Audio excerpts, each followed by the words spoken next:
Doctor දවල්ට එළියට යනකොට මූණට සන් ක්‍රීම් එකක් පාවිච්චි කරන්න ඕනේ. අපි දැන් සන්ලයිට් ගත්තොත් ඒ කියන්නේ හිරු එළිය ගත්තොත් මේක ප්‍රධාන වශයෙන් අපිට තියෙනවා UVA කිරණ සහ UVB කියලා කිරණ දෙවර්ගයක්. මේ UVA කිරණ වලින් තමයි අපි ස්කින් එකට මහලු පෙනුමක් නැත්නම් ඒජින් ඉෆෙක්ට් එකක් හම්බ වෙන්නේ. UVB වලින් තමයි අපි ස්කින් එක ගොඩක් බර්න් වෙලා ඩල් වෙලා හරි ඩාර්ක් පෙනුමක් එන්නේ. ඒතකොට මේක අපිට වළක්වා ගන්න පුළුවන් අපි සන් ක්‍රීම් එකක් යූස් කරලා. ඒ විශේෂයෙන්ම ස්කින් එකේ හැදෙන කැන්සර් වලට ගොඩක් හේතු වෙනවා සන්ලයිට් නැත්නම් හිරු එළිය. මේක අපිට වළක්වා ගන්න පුළුවන් සන්ස්ක්‍රීම් එකක් යූස් කරලා. ඒ වගේම අපි කාලේ මහලු වෙලා වයසට යන පිනුම ඇත්තටම මේ ආරක්ෂා කරගන්න ඕන. ඒකට අපිට සන් ක්‍රීම් එකෙන් ගොඩක් ඉෆෙක්ට් එකක් ලැබෙනවා.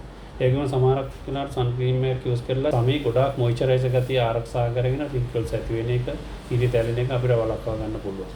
ඒ වගේම අපේ සම ඩ්‍රයි වෙන එක වළක්වා ගන්න පුළුවන්. මේ විදිහට ගොඩාක් බෙනිෆිට් ගොඩාක් ගන්න පුළුවන් ස්කින් එකට අපි සන් ක්‍රීම් එකක් යූස් කරවති. මේක විශේෂයෙන්ම රස්නේ කියලා නැහැ. හිරු එළිය තියෙනවා කියලාම නෙවෙයි. සාමාන්‍යයෙන් ජනේලයක් ළඟට වෙලා හිටියත් ඇත්තටම මේ සන් ක්‍රීම් එකක් යූස් කරන්න ඕන විශේෂයෙන්ම අපි වගේ රටවල.